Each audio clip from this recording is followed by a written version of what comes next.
Warahmatullahi wabarakatuh. So today's topic we are talking about how to make a good PPT for your micro teaching practice preparation. So what the lecturers want or the juri untuk micro teaching pengennya seperti apa PPT itu juga harus diperhatikan ya. So for example today I will be a teacher for a writing for academic communication. Don't forget you mentioned the course name, of course, and then your name and the institution logo. And then but before you coming to the title itself, it's better for you as a teacher to flashback to the previous topics. Why this is very important? Because we as a human sometimes forget the last topic, and then the student of course have a lot of a lot of tasks and a lot of learning time ya, jadi mereka lupa gitu. Sebagai guru bagus banget supaya kita mengingatkan siswa kita ya. Seperti contoh ini, kemarin kita sudah belajar tentang ini ya, anak-anak, quotation, summarize, and sekarang ini kita ngomongin tentang paraphrase, like that. Wait, I want to move this one. How to move this one? I don't know. I want to move the pictures to be the up. Okay. And then if you see there is a bullet here, but my pictures close the pictures below, jadi ditutupin ini ya. Ini saya screenshot dari slide yang selanjutnya. Kemudian di slide itu saya taruh di sini, kemudian gambar slide ini, foto slide ini saya jadikan dia sebagai jalan pintas untuk menuju ke slide tersebut. Ini sangat enak, kita sebagai awalnya memang ribet ya, tapi lama-lama ini yang bikin kita lebih instan, nanti mau ke sini mau ke situ gitu ya.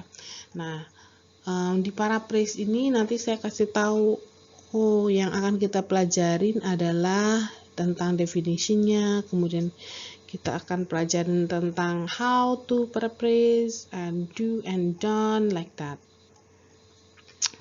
Kemudian move lagi kemudian saya mengenalkan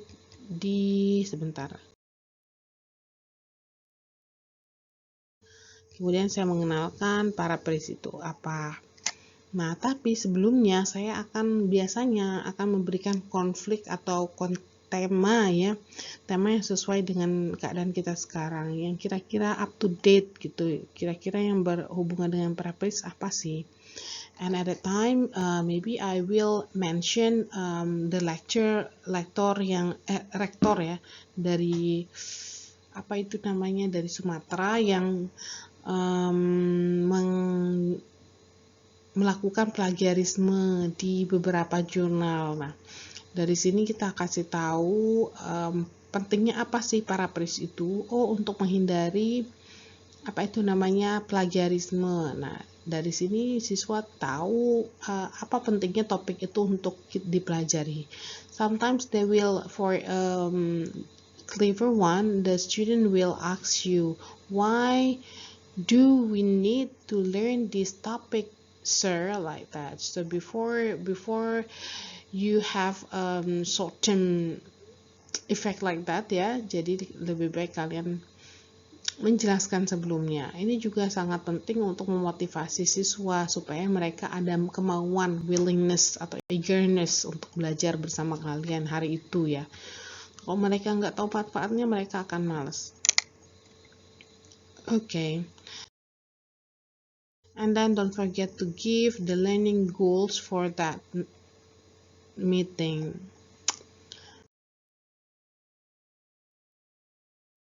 Okay, next this is topic. Okay, we can skip. Don't forget ya, kalau misalnya memberikan apa namanya itu, kalian harus menyingkat-nyingkat aja, nggak usah terlalu banyak kata-katanya, apalagi kalian membaca ulang gitu ya, atau copy paste dari makalah atau dari artikel mana terus kalian copy paste. Lebih baik kalian ambil kata-kata yang penting-penting aja. Kemudian di sini sometimes I will ask as usual ya, sometimes I will use a picture or a video or a music or a game like that. Tapi kan kita nggak, karena kita ini modelnya online ya, it's so sometimes difficult to find a game. So I will give a picture, simple picture like this to ask my students to to guess. Jangan lupa seperti yang saya bilang, jangan lupa untuk menanyakan siswa, sering-sering menanyakan ke siswa ya. Jadi kita bukan membaca, menjelaskan gitu, tapi kita berkomunikasi, ada interaksi antara guru dengan siswa. Itu yang penting ketika mengajar ya, bukan gurunya aja yang nyerocos ngomong terus ya, siswanya ngantuk. Oke. And then this one, take a look to this one ya. Definisinya singkat-singkat aja, nggak usah banyak-banyak tuh, cuma berapa kata aja ya. Habis itu kan kalian nanti akan yang menjelaskan gitu, atau siswa yang menjelaskan. Suruh siswanya baca. Apa itu? Coba baca. Paraphrase is. Nah, menurutmu jadinya gimana pengertiannya ini? Kayak gitu ya. Jangan semuanya disuapin, kalian aja yang mau ngomong ya. Kalau kalian yang ngomong terus ya udah bikin YouTube aja sekalian ya. Oke, example-nya ini panjang. Kenapa? Karena ini memang teks.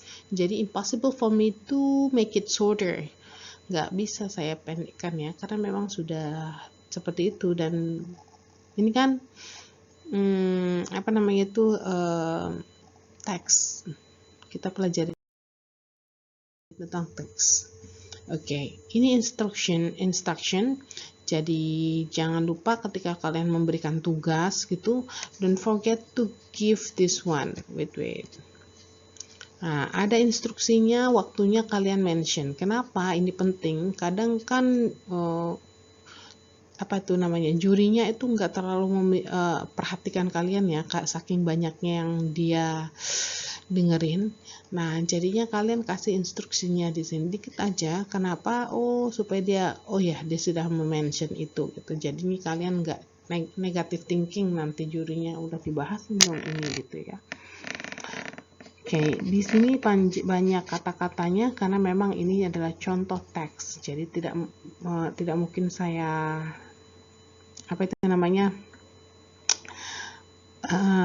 pendekkan. Oke. Ini juga sama contohnya. Kemudian di sini ada games. Kalau misalnya nanti saya kasih ke kalian coba-coba ya. PPT-nya ini bisa difungsikan, cuma karena ini saya record jadinya nggak bisa. Ketika saya klik ini nanti dia muter gitu ya, spinning wheels. Bisa kalian modif, mungkin di sini nama orangnya kalian ganti dengan soal gitu, atau door prize 1, door prize 2 gitu ya. Door prize 1 mungkin zong, door prize 2 mungkin permen 1 bungkus. It depends on you as a teacher. Kalau punya banyak uang ya mobil aja taruh sekalian ya. Oke, di sini juga ada saya taruh do atau done. Do atau don't. Jadi misalnya pas saya klik ini, dia nanti langsung secara instan gitu, directly come to the next, di do slide. Kalau saya bikin lagi di do slide sama don't slide ini, saya bikin lagi icon ini ya. Saya taruh di bawah, kemudian kalau saya buka do, terus saya mau balik ke sini kan saya nggak pakai kursor itu lagi, tapi tinggal klik-klik aja gitu. How to make it, learn it by yourself. Saya juga lupa ini, tapi bisa gampang lah ya kalau PPT. Yang penting kalian sering-sering obrak-abrik aja, insya Allah bisa. Next. Nah, ini adalah slide do-nya yang tadi. Kalau saya pencet do, nanti langsung ke sini. Kalau saya pencet don't, saya langsung ke sini. Oke. Jadi nanti saya tawarkan ke si misalnya si Andri. Andri mau yang do atau yang don't?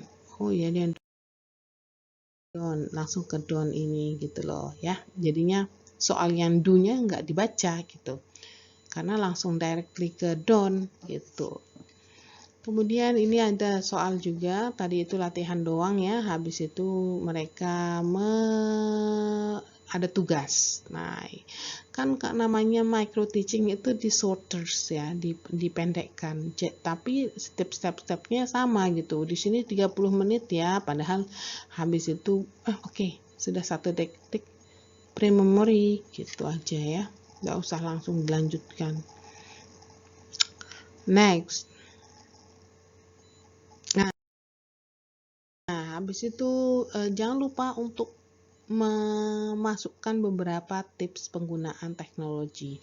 Even it is just for submitting the assignment, for example. Jadi ya sekedar masukin buat show that you know a lot about the technology application and tools gitu ya.